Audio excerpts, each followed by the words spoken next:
주님의 은혜가 여러분에게 함께 하시기를 축원합니다. 우리 서로 인사 나눕시다. 사랑합니다. 축복합니다.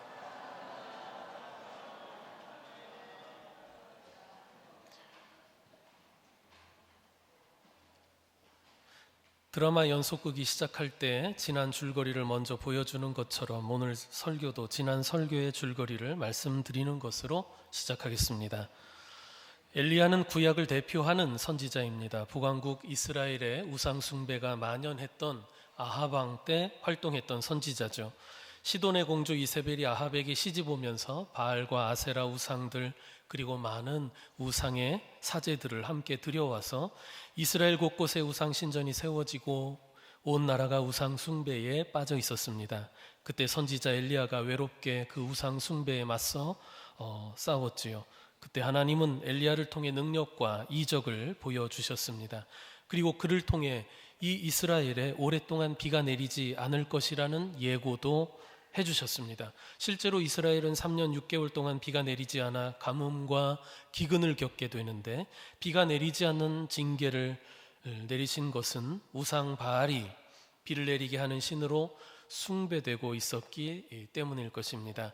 비가 내리지 않는 징계를 통해 이 이스라엘은 만물을 주관하시는 분, 비가 내리는 것을 주관하시는 분도 하나님이시라는 것을 깨달아야 했던 것이죠. 하지만 백성들은 여전히 하나님과 바알 우상 사이에서 머뭇거리기만 했습니다. 이에 엘리야는 백성들과 왕 앞에서 바알과 아세라 우상의 선지자 850명과 대결을 하게 되죠. 여호와 하나님이 참신이신지 바알이 참신인지 갈멜산 위에서 홀로 850명의 우상 선지자들과 맞서게 되었는데, 하나님은 엘리야의 제단에 불로 응답하셨고, 대결에서 승리한 엘리야는 백성들로 하여금 우상 선지자들을 산 아래 기손 시냇가로 끌고 가서 처단하게 했습니다. 이런 극적인 승리 후에 엘리야가 다시 갈멜산에 올라 하나님께 간절히 기도했을 때 하나님은 3년 6개월 동안 비가 내리지 않던 이 땅에 비를 내려주셨습니다.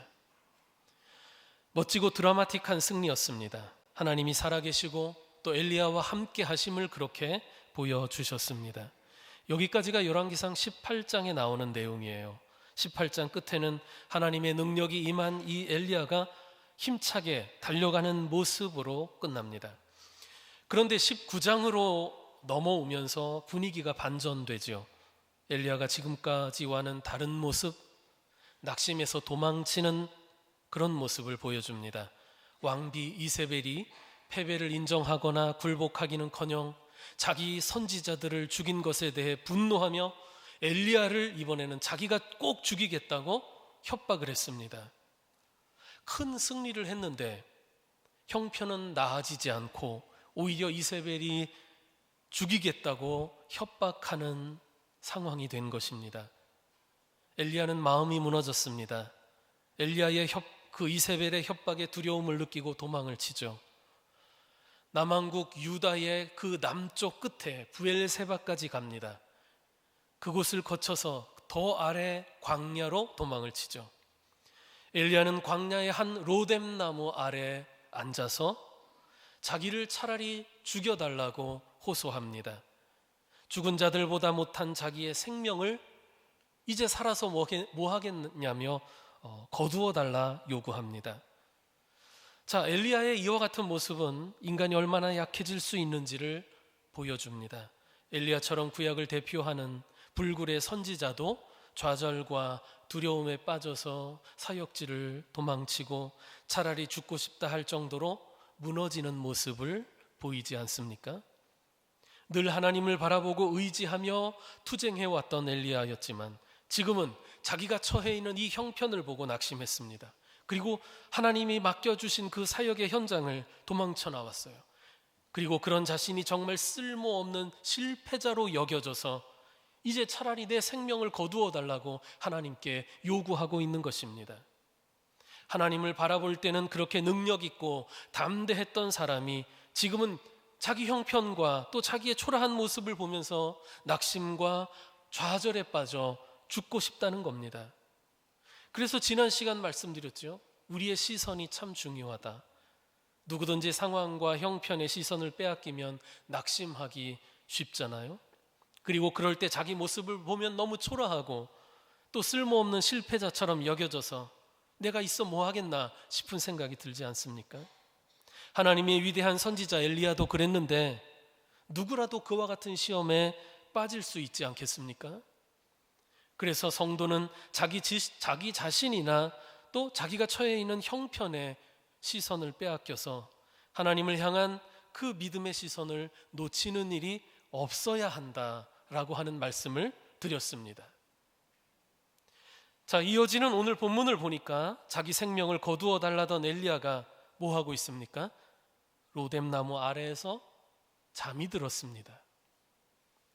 얼마나 잤을까 그를 어루만지며 깨우는 자가 있었죠. 하나님의 사자 천사였습니다. 천사는 엘리야에게 일어나 음식을 먹으라 했고 엘리야가 보니까 머리맡에 구운 떡과 물 한 병이 준비되어 있었습니다. 천사가 가져다 준 음식이죠. 떡과 물을 먹고 마신 엘리야는 다시 누웠습니다. 아마 또 잠이 들었던 것 같습니다. 마치 어린아이가 막 투정 부리다 잠들었는데 엄마가 쓰다듬어주고 또 먹여주고 그러니까 또 먹고서는 잠이 드는 그런 아기의 모습 같아요. 이후에 다시 천사가 왔어요. 또 왔습니다. 엘리야를 깨우면서 또 준비한 음식을 먹으라고 하면서 이번에 이런 말을 합니다. 7절 하반절에 보면 내가 갈 길을 다 가지 못할까 하노라. 이 말은 내가 가야 할 길이 아직 많이 남아있다라고 하는 뜻이죠. 그러니까 어서 일어나서 이 음식을 먹고 힘을 내서 네가 갈 길을 가야 하지 않겠냐라고 하는 것입니다. 이에 엘리야가 음식을 먹고 힘을 얻습니다. 가야 할 길을 가게 되는데 그 길은 어떤 길입니까? 바로 하나님의 산인 호렙으로 가는 길이었습니다.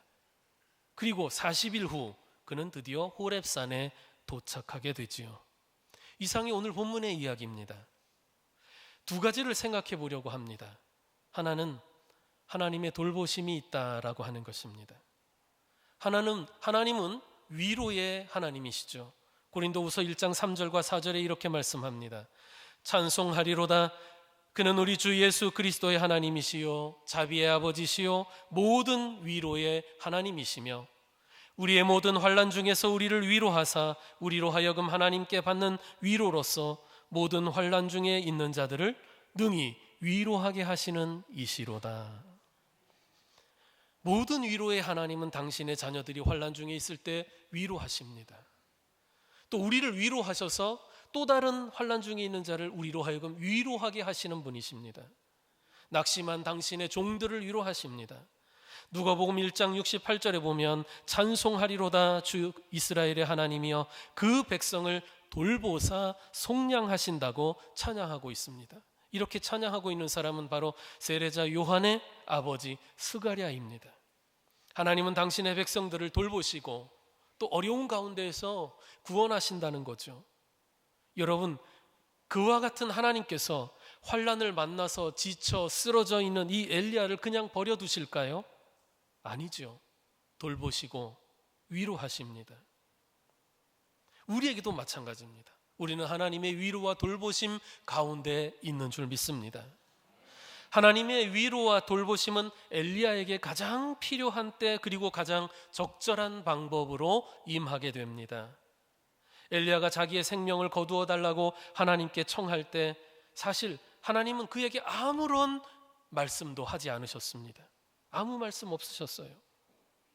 낙심해서 도망친 그를 책망하지 않으셨지요. 너는 어떻게 함부로 죽고 싶다는 죽여달라는 그런 말을 할 수 있느냐? 나무라거나 겨우 그만한 일로 좌절하면 어떡하냐? 질책하지 않으셨습니다. 너가 그거밖에 안 되는 사람이었냐? 너에게 실망했다? 하지 않으셨습니다. 이럴 때일수록 일어나서 기도해야 하는 것 아니냐? 다그치지도 않으셨습니다. 그렇다고 그에게 어떤 힘이 될 만한 말씀을 주신 것도 아니에요. 괜찮다. 그럴 수 있지. 혹은 얼마나 힘들었냐? 내가 네 심정 다 안다. 이런 이해와 공감, 위로의 말씀을 주신 것도 아닙니다. 하나님은 아무 말씀 없으셨어요. 본문 뒤에 보면 40일이 지나 엘리야가 호렙산에 이르러서야 비로소 하나님의 말씀이 그에게 임한 것을 보게 됩니다. 그때까지 하나님은 침묵하셨습니다. 대신에 지친 엘리야에게 하나님은 잠을 자게 해주셨어요.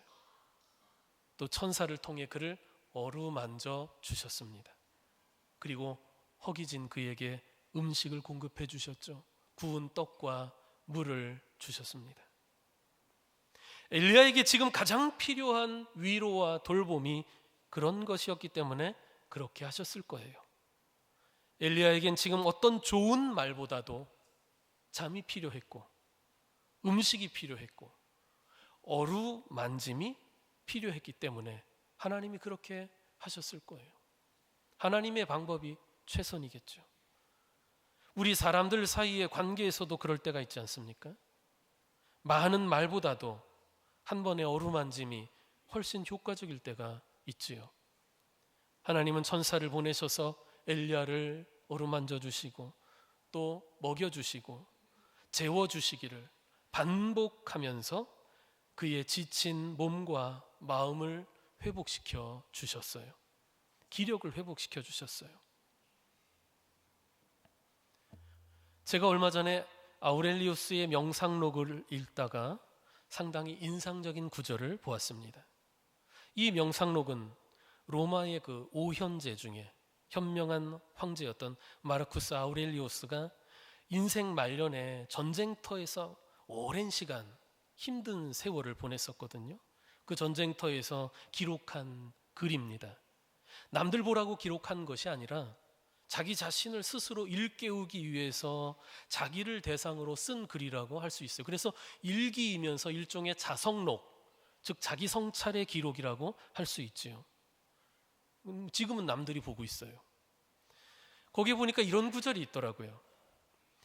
에픽테투스의 말처럼 당신은 시체를 짊어진 가련한 영혼이다. 당신은 시체를 짊어진 가련한 영혼이다. 이 말은 에피텍투스라고 하는 철학자가 했던 말이에요. 그러니까 아우렐리우스 황제 그 전에 그 전 세대에 살았던 노예였습니다. 노예인데 철학자였거든요. 근데 황제 아우렐리우스가 굉장히 존경했어요. 그 에픽테투스의 말을 아우렐리우스가 전쟁터에서 자기 스스로에게 해주는 거예요. 너는 시체를 짊어진 불쌍한 영혼이야 라고 말이죠. 이 말의 의미는 이런 것 같아요. 우리 인간 존재의 핵심은 이 육체에 있는 것이 아니라 바로 영혼이 있고 정신이라고 하는 것인데, 이 영혼은 바로 우리의 이성적 활동을 하는 존재, 이게 인간 존재의 핵심인 거죠. 육체라고 하는 것은 그저 이 영혼이 짊어진 시체와 같다는 거예요. 그러니까 영혼의 중요성을 강조하기 위해서 실제로 시체라는 그런 의미보다는 육체는 그렇게 쓸모없는 시체처럼 표현한 거죠. 육체에서 비롯되는 욕망들이 있지 않습니까? 그 욕망들이 무가치하고 헛된 것이어서 그 욕망들을 우리 영혼이 이성을 통해 통제하고 다스려야 한다는 그러한 생각이 이제 깔려 있는 거예요. 그래서 무가치한 시체라고 몸을 그렇게 표현한 것이죠. 제가 이해하는 바를 말씀드리는 겁니다.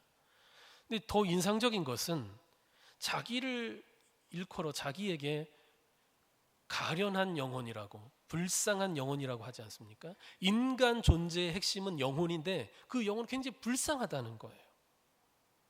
그러니까 전쟁터에 나와서 힘들어서 불쌍하다는 게 아니라 끊임없이 일어나는 이 육체의 헛된 욕망들과 싸워서 그것들을 통제하고 복종시키려고 하니 이게 얼마나 힘들고 지치는 일이겠습니까? 그러니까 이 영혼이 가련하다는 뜻인 것 같아요. 아시다시피 성경도 이제 동일한 시대를 배경으로 하고 있는 신약 성경에 보면 우리에게 육체의 욕망들과 싸워서 복종시켜야 하는 이 절제의 삶을 가르쳐 주지 않습니까? 그리고 그렇게 할 수 있도록 성령으로 도우신다는 것 아닙니까? 그런데 여러분, 정말 우리 육체는 정말 이렇게 시체와 같이 쓸모없고 가치 없는 것일까요? 자, 생각해 보십시오. 우리가 육체의 욕망들과 싸우려고 해도 일단은 육체가 살아서 기능을 하고 있어야 싸우는 것 자체가 가능하지 않겠습니까? 그래서 육체의 생존을 위한 기본적인 욕구들은 반드시 채워져야 하는 거예요. 그런 욕구들은 결코 헛되거나 죄악된 것이 아니라 반드시 필요한 것이죠. 아우렐리우스 같은 사람도 그것을 분명히 인식하고 있었을 거예요. 그러나 영혼이 중요하다는 것을, 영혼이 통제해야 된다는 것을 강조하기 위해서 그렇게 이야기한 것이겠죠. 자, 우리의 몸은 생존을 위해 반드시 필요한 것들이 있어요. 본문에 나오는 잠이 그렇고 떡이 그렇고 물이 그렇지 않습니까? 지금 엘리야에게는 어떤 고상한 가르침보다도 잠이 필요합니다. 어떤 말보다도 떡이, 물이 필요한 거예요. 그래야 살 수 있죠. 우리가 자칫 육신이 쉬거나 먹고 자는 것을 신앙과는 상관이 없거나 반대되는 것으로 오해할 수 있는데 그건 그렇지 않습니다. 인간은 육체를 벗어날 수 없는 존재이고 이 육체는 쉽게 지치고 상하고 연약해질 수 있지요. 그런데 우리 육체가 연약해지면 또 우리 인간의 정신도 영향을 받아서 약해질 수 있습니다. 우리 육체와 영혼이 서로 아무런 관계 없는 것이 아니기 때문이죠. 그러므로 몸을 쉬게 하고 또 몸을 잘 돌보는 것이 우리 영혼의 건강을 위해서도 반드시 그리고 우선적으로 필요할 때가 있는 거예요. 생각해 보면 엘리야의 그 육신이 얼마나 피곤했겠습니까? 갈멜산에서 정말 긴장된 그 바알 선지자들과 대결을 했지요. 비를 내리기 위해 산꼭대기에서 사력을 다해 기도했습니다. 정말 승리를 위해서 쉼 없이 달려오느라 제대로 먹지도 못하고 쉬지도 못했을 거예요. 몸이 지쳐 있었을 거예요. 그렇게 해서 승리한 줄 알았는데 형편은 변하지 않고 오히려 이세벨에게 살해 협박을 받고 있으니 마음마저 무너져 내렸습니다. 여러분, 우리에게 기도하는 것, 또 말씀을 듣는 것, 기도 생활, 말씀 생활, 우리 영혼에 얼마나 중요합니까? 그러나 어떤 때는 기도보다 잠이 필요한 경우가 있고 영의 양식인 말씀보다 육을 위한 음식이 시급한 경우가 있을 거예요. 제가 설교할 때마다 주무시는 분들이 모두 그런 경우는 아니라고 생각하는데요. 지쳐 잠든 엘리야에게 하나님은 기도가 부족하다고 책망하지 않으셨어요. 왜 그렇게 약해 빠졌냐고 나무라지도 않으셨습니다. 빨리 일어나서 일해라 다그치지 않으셨습니다. 어루만지고 먹이시고 재우시기를 반복하심으로 일단 그의 몸과 그리고 그의 마음을, 그 기력을 회복시켜 주셨습니다. 중세의 한 수도원에 사람들로부터 성자라고 칭송받는 훌륭한 수도원장이 있었습니다. 소문을 들은 경건한 성도 하나가 자기도 훌륭한 수도자가 되기 위해서 마음을 먹고 그 수도원에 들어가 수도원장에게 잘 배워야겠다 찾아갔습니다. 수도원에 들어간 그는 그 수도원장이 어떻게 하는지 배우려고 졸졸졸졸 따라다녔답니다. 저녁이 되어 수도원장이 자기 방에 들어갑니다. 그러자 몰래 문틈으로 어떻게 하나 들여다보았어요. 생각으로는 밤새 기도하지 않을까 생각했습니다. 그런데 웬걸 이 수도원장이 기도하는 모양으로 하나님 너무 피곤합니다. 오늘 그냥 잡니다. 하더니 벌렁 누워서 이내 코를 골더라는 거죠. 우리는 우리에게 가장 중요한 영혼을 잘 돌봐야 할 의무가 있습니다. 그런데 영혼을 돌보기 위해서라도 육체적인 돌봄이 꼭 그리고 우선적으로 필요한 때가 있단 말입니다. 물론 항상 그런 것은 아니겠지만 때로는 아무 생각 없이 정말 잠을 푹 자고 좋은 음식을 섭취하고 또 산보도 하고 우리의 몸을 돌보는 것이 영적으로 신앙적으로 도움이 될 때가 있단 말입니다. 게으름 피우고 먹는 거 밝히고 잠이 많은 걸 합리화하라는 소리가 아니죠. 균형과 조화가 필요하죠. 보십시오. 하나님은 우선 이 탈진한 엘리야의 몸을 돌봐주셨습니다. 어루만져 주시고 먹이시고 잠을 재우셨어요. 그때는 그렇게 하는 것이 그에게 가장 필요하고 또 최선의 것이었기 때문에 하나님이 그렇게 하시지 않았겠습니까? 그러자 엘리야가 회복되기 시작하는 거예요. 그리고 본문 8절 말씀 봅시다. 이에 일어나 먹고 마시고 그 음식물의 힘을 의지하여 40주 40야를 가서 하나님의 산 호렙에 이르니라. 기력을 회복한 엘리야가 하나님의 산 호렙으로 가게 되었습니다. 여러분 아시다시피 호렙산은 어떤 곳입니까? 모세가 하나님을 만나고 사명을 받은 곳이요, 또 애굽을 탈출한 이스라엘 백성이 그곳에서 하나님의 율법을 받았고 그곳에서 이스라엘이 하나님과 언약을 맺어서 하나님의 언약 백성이 되었던 그야말로 성지입니다. 엘리야는 40일 동안 이 광야를 지나 그 하나님의 산에 도착한 것입니다. 그리고 오늘 본문 뒤에 나오지만 그곳에서 이제 하나님의 음성을 듣고 힘을 얻고 영적인 힘을 얻고 회복하게 되는 거예요. 성도 여러분, 우리가 육체적으로 절제를 잘하면 영적으로 맑아지고 또 영적인 의욕이 생기는 경우가 많습니다. 그래서 절제된 생활이 우리 성도들에게 꼭 필요해요. 그러나 우리의 육체가 너무 지치게 되면 도리어 영적인 의욕이 상실될 때도 있습니다. 그래서 성도에게는요, 자기의 몸을 잘 관리하는 것도 이것도 하나님이 주신 것이기 때문에 신앙생활의 중요한 요소라고 할 수 있을 겁니다. 제가 이것은 강조 안 해도 될 것 같아요. 요즘 사람들은 자기 몸 돌보는 건 정말 잘하거든요. 엘리야가 육체의 힘이 회복되었기 때문에 영적인 의욕이 살아나고 그래서 하나님의 거룩한 산까지 그 40일 동안 갈 수 있지 않았겠습니까? 성도 여러분, 돌이켜보면 우리는 모두 하나님의 돌보심 가운데 있습니다. 우리가 깨닫지 못해서 그렇죠. 잘 생각해 보십시오. 두 번째 말씀드리고 싶은 것은 돕는 자가 있다는 것입니다. 우리는 오직 나와 하나님과의 그 개인적인 관계를 통해서 하나님의 위로와 돌보심 또 나를 회복해 하시는 경험을 할 수도 있지만 하나님께서 돕도록 보내신 자들을 통해 그런 위로와 돌봄을 경험하게 되는 경우가 참 많은 거예요. 보십시오. 하나님은 엘리야에게 말씀은 하지 않으셨지만 대신 천사를 보내주셨어요. 그래서 천사를 통해 엘리야를 어루만져 주셨고 떡과 물을 공급해 주셨죠. 당시는 3년 6개월 동안 비가 오지 않는 바람에 사람들이 가뭄과 기근으로 인해 많은 고통을 겪어야만 했던 때입니다. 무엇보다 음식과 물을 구하기가 힘들지 않았겠습니까? 그 문제는 엘리야에게도 마찬가지죠. 비가 엘리야에게만 내리지는 않았을 거 아닙니까?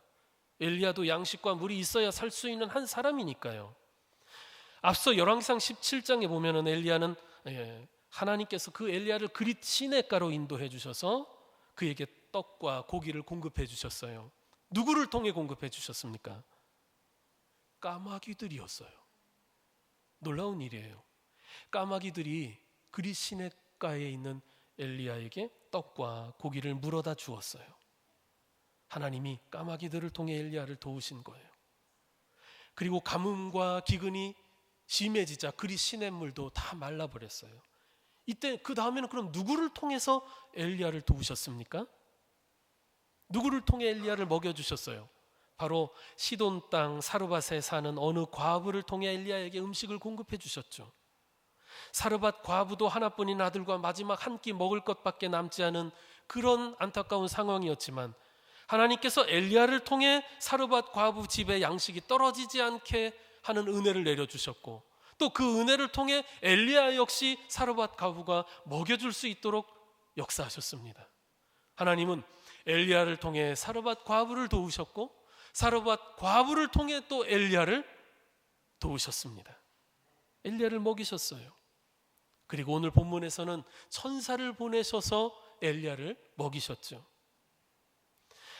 하나님은 이 엘리야를 돕도록 도우미들을 보내신 거예요. 까마귀들을 보내시고 사르밧 과부를 보내시고 그리고 천사를 사용하신 거죠. 하나님이 보내신 도우미들이죠.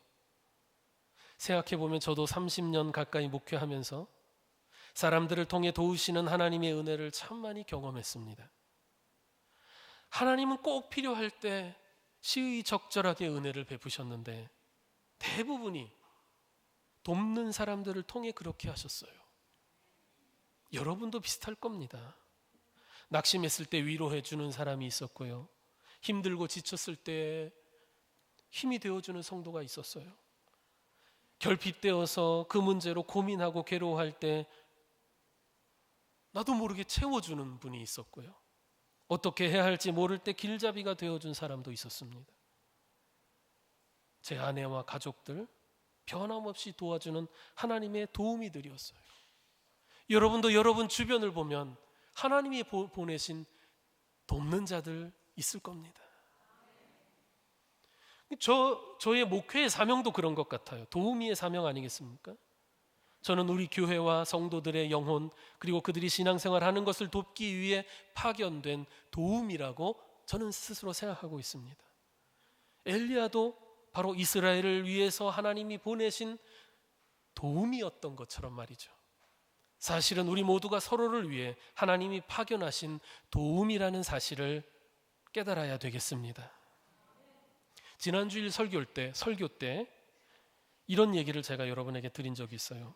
인간의 엘리야 같은 사람도 이렇게 낙심하고 지칠 수 있다라는 이야기를 통해서 인간의 불완전함에 대한 인식이 우리에게 꼭 필요하고 그런 인간의 불완전함에 대한 인식을 바탕으로 나와 타인을 이해할 필요가 있다.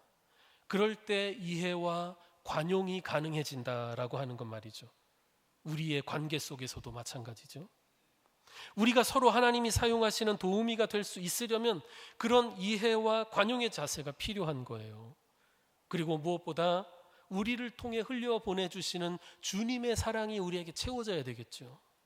이해하고 관용하며 사랑할 때 우리는 좋은 도우미가 되어줄 수 있고 또 도움을 받을 수 있게 되는 거예요.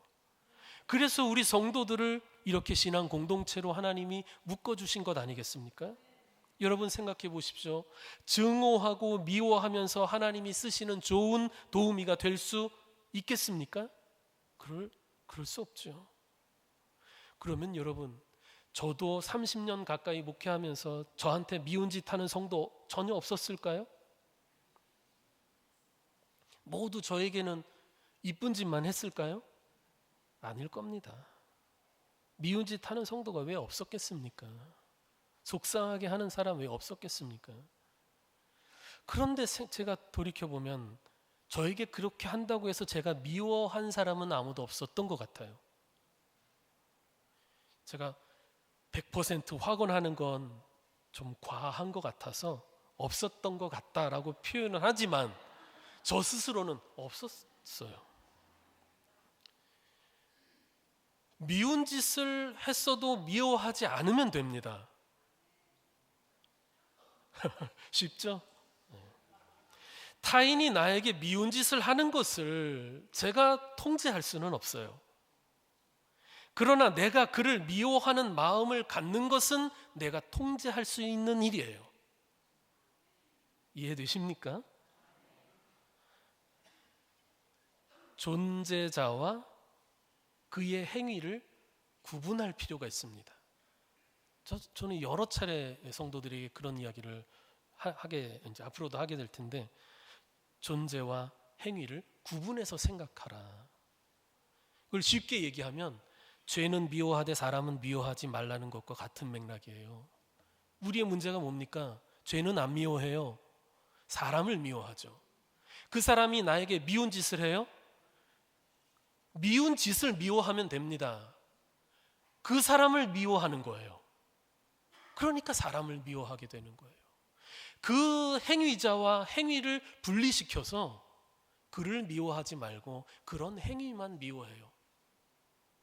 그럼 그 행위자는 어떤 사람입니까? 그 사람은 미운 짓도 할 수 있는 것이고 예쁜 짓도 할 수 있는 사람인 거예요. 불완전하니까요. 그 불완전함을 기초로 해서 생각해 보면 그분이 나한테 얼마든지 그럴 수 있어 라는 생각이 들 겁니다. 안 들어요? 들 때까지 생각해 보세요. 들어요. 불완전함을 기초로 해서 내가 그 사람의 입장이라면, 그 사람의 역사를 내가 공유하고 있다면 이해되지 않을 게 거의 없어요.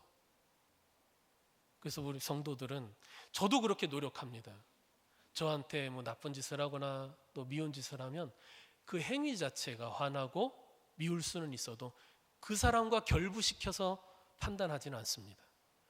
그러니까 사실 미워하는 사람이 없는 거예요. 행복하지 않습니까? 좀처럼 안 믿는 것 같은데요. 성도 여러분은 서로를 위해 하나님이 사용하시는 도움이라고 하는 의식을 가졌으면 좋겠어요. 하나님이 사용하시는 좋은 도우미가 되어줄 수 있을 때 하나님이 나를 기뻐해 주시겠죠. 그리고 나에게 은혜와 복을 주시지 않겠습니까? 내가 돕는 자도 도움을 받지만 또 나도 하나님이 기뻐하시는 일을 하기 때문에 하나님이 나를 도우셔요. 하나님은 지치고 낙심한 엘리야를 잠자게 하시고 또 어루만져 주시고 먹여 주셨습니다. 기력을 회복시켜 주셔서 그가 가야 할 길, 즉 하나님을 만나러 가는 길을 끝까지 갈 수 있게 해 주셨습니다. 하나님은 우리도 이렇게 돌보십니다. 우리는 그 하나님의 은혜와 돌보심 가운데 살아가고 있는 줄 믿습니다. 그리고 하나님의 돌보심이 시급하게 필요한 여러분 중에 누구라도 지금 그 은혜가 여러분에게 임하기를 간절히 축원합니다. 그리고 하나님께서 천사를 보내셔서 엘리야를 돌보신 것처럼 하나님은 당신의 자녀를 돌보실 때 돕는 자들을 보내시고 사용하십니다. 내 옆에 있는 사람, 내 주변에 있는 동료들이 하나님이 보내신 도움이라 생각해 보십시오. 얼마나 고맙습니까? 저와 여러분에게도 하나님이 보내신 도우미들이 있고 또 우리 역시 돕는 자로 누군가에게 보내심을 받은 것 아니겠습니까? 우리는 서로를 위한 하나님의 도우미들이 되어야 하겠습니다. 성도 여러분, 주님의 돌보시는 은혜가 여러분 가운데 가득하시기를 진심으로 축원합니다. 아멘. 기도하겠습니다. 모든 위로의 하나님, 힘들고 지칠 때마다 우리를 위로하시고 돌보시어 힘을 얻고 다시 일어날 수 있도록 도우시는 하나님의 사랑과 은혜 감사드립니다. 우리 감남교회 모든 성도들은 서로를 돕는 하나님의 도우미들이 되게 하시고 그리하여 교회를 든든히 세우고 또 우리 가운데 하나님 나라를 이루어가게 하옵소서. 우리를 성령으로 인도해 주시옵소서.